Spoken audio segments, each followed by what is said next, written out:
La diferencia radica solamente en la ubicación dentro de la columna. La columna tiene 3 segmentos, el segmento que está pegado a la cabeza, que es la columna cervical, luego viene una columna que es la torácica, donde realmente no ocurren con frecuencia hernias discales, y la parte final, que es la parte baja de la espalda, que se denomina la columna lumbar. Entonces, la columna está configurada por las vértebras, que son fragmentos de hueso muy similares a un cubo de hueso, y entre esos segmentos, de hueso puro, existe un cartílago. Un cartílago que es una estructura con una característica muy similar a esto, ¿cierto? Gelatinosa, que es una interfase. Pero ¿qué pasa? Esa interfase se puede romper de diferentes causas. Las causas más frecuentes son simplemente el paso del tiempo. También puede ser un trauma. Y cuando esa gelatina que está contenida en esos discos se sale de su lugar, eso es lo que se llama una hernia discal. Depende de dónde ocurra. Si ocurre en el segmento cervical, pues es una hernia discal cervical. Y si ocurre en la zona baja de la espalda, es una hernia discal lumbar. Pero esa, digamos, es la definición de una hernia discal. Es la salida del material que contienen los discos que están entre las vértebras, que se sale de su lugar y causa la complicación, digamos, más temida de una hernia discal, que es el daño sobre los nervios que están aledaños a la columna.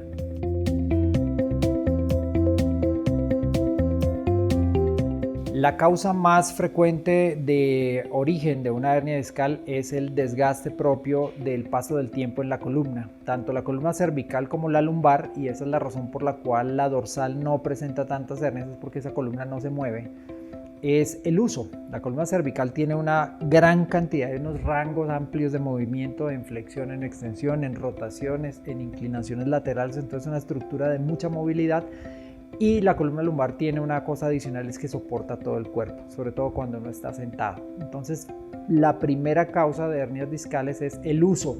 ¿Cuándo se ve daño ya en los discos? El 70% de las personas que tienen más de 30 años que les hacemos una resonancia nuclear magnética ya tienen daños en los discos de la columna. Entonces, la primera causa es el uso y el paso del tiempo. La segunda causa de las hernias discales es el trauma. Entonces, un paciente que cae de cabeza, que hace deportes de alto impacto, los futbolistas que cabecean balones, las personas que desafortunadamente cada vez estamos viendo con mayor frecuencia que hacen mal uso de los elementos de gimnasio, sobrecargándose, haciendo levantamiento de objetos demasiado pesados, generan hernias discales tanto cervicales como lumbares, y esa es la segunda causa, que es la causa de tipo traumático. Entre degenerativo, que es el del paso del tiempo, y el trauma están, yo creo que el 96% de las hernias discales.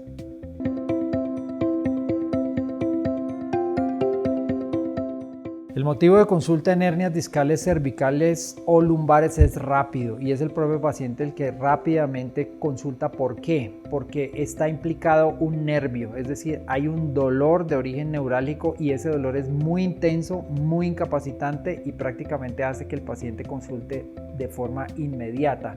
Una hernia discal cervical siempre tiene una sintomatología dolorosa interna por una de las extremidades. Depende del nivel donde se presente la hernia, se va a ir la irradiación del dolor, pero es un dolor fuerte, permanente, quemante, electrizante. Si es cervical, en los miembros superiores, y si es lumbar, en los miembros inferiores, que es la conocida genéricamente como ciática o lumbociática. Esa es la hernia discal lumbar.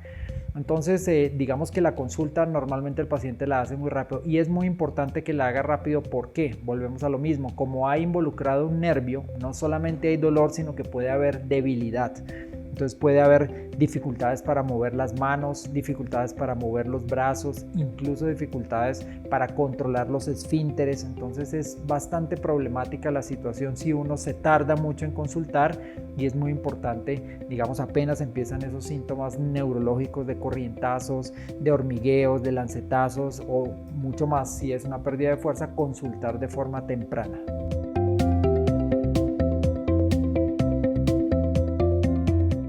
Está muy claro, y para nosotros totalmente descrito tanto en la literatura como lo que hacemos nosotros en nuestros grupos de trabajo, que la primera opción de tratamiento de una hernia discal es no quirúrgica.